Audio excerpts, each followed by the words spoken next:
Hi, this is Mark Graven. Welcome to episode 146 of Lean Blog Audio. This is a post from June 6th, 2016, and it was titled, "This doctor is upset about something, but it doesn't really sound like lean."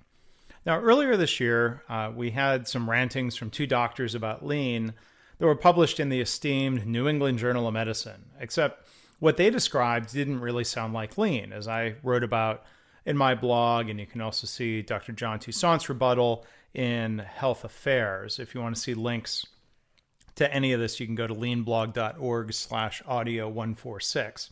But now we've got a story that was written by an emergency medicine physician, Dr. Brad Cotton, that appears in a publication called Emergency Medicine News, and it's headlined, "First Person, We Fired Our Hospital." Now, what appears on the front page of their publication in the June 2016 edition isn't news. It's a first-hand story. It's an opinion piece. And this is the quote-unquote most trusted name in news for emergency medicine professionals. Ugh.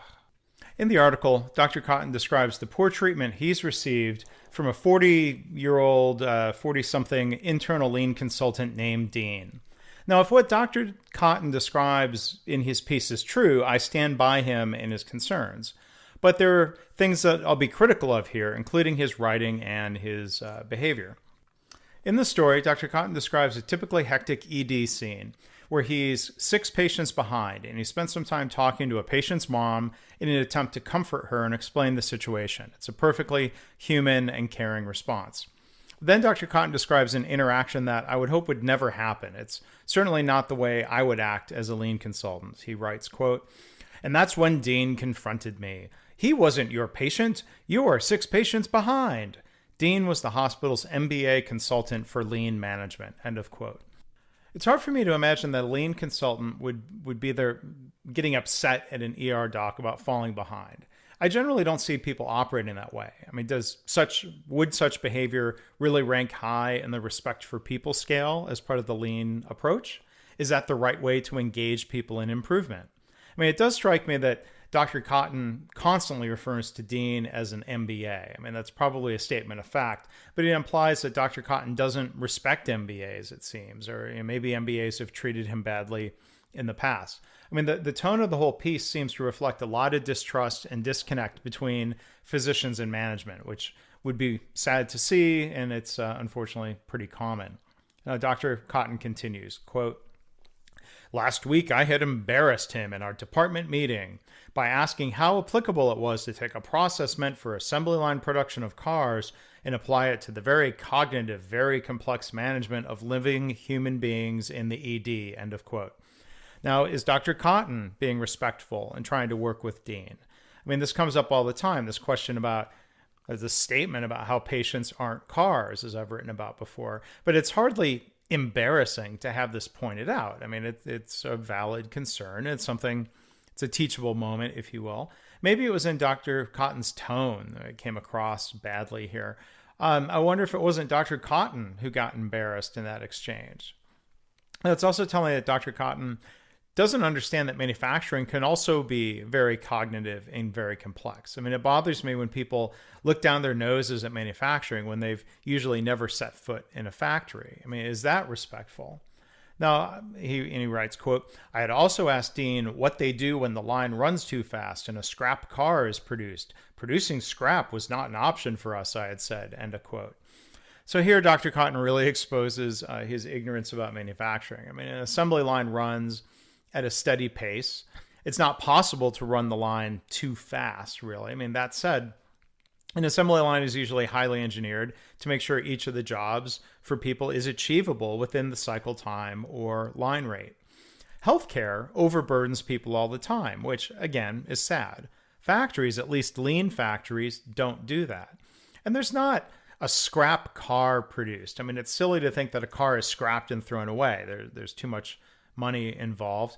Again, there's ignorance about manufacturing there.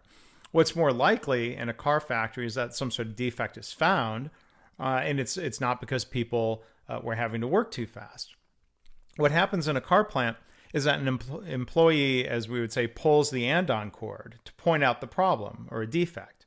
Management thanks them for this and then works together to resolve the problem. It's either a short-term fix or a root cause fix that prevents recurring problems from popping up again. Now, that's exactly what we need more of in healthcare, being able to put quality first instead of pressuring people to work faster. Virginia Mason Medical Center, for example, calls this their patient safety alert system, and it's that lean concept that's put into practice in healthcare. Dr. Cotton then writes about Dean, this consultant, or I should say the MBA consultant, coming into the ED as a patient himself, having heart problems. Now, Dr. Cotton implies that Dean is a drunk, something that's not very professional, not very respectful, and something not worthy of publication, even if Dean is not his real name. Dr. Cotton recounts the lecture he supposedly gave to Dean. Quote, "Dean, unlike your cardiologist, who doesn't make my job harder, you do. It was the right thing to spend time talking with you while you were a patient. It was the right thing for me to take that kid over to his mom the other day. It could have been the last time he saw her." Now, I agree with Dr. Cotton that lean and a lean consultant shouldn't make his job harder.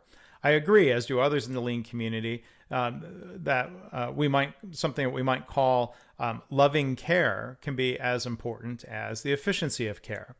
Now he continues, quote, "We can't see 4 to 5 patients per hour, what with the acuity here and a 30% admit rate.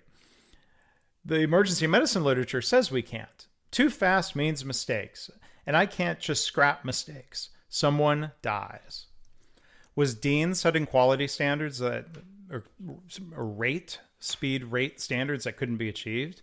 Was Dean or management pressuring people to work faster and telling them to put speed above clinical quality? I mean, if so, I'd be upset too. But behavior like that isn't lean. It's what you might call lame, or lean as misguidedly executed as an acronym. Professor Bob Emiliani calls stuff like this fake lean.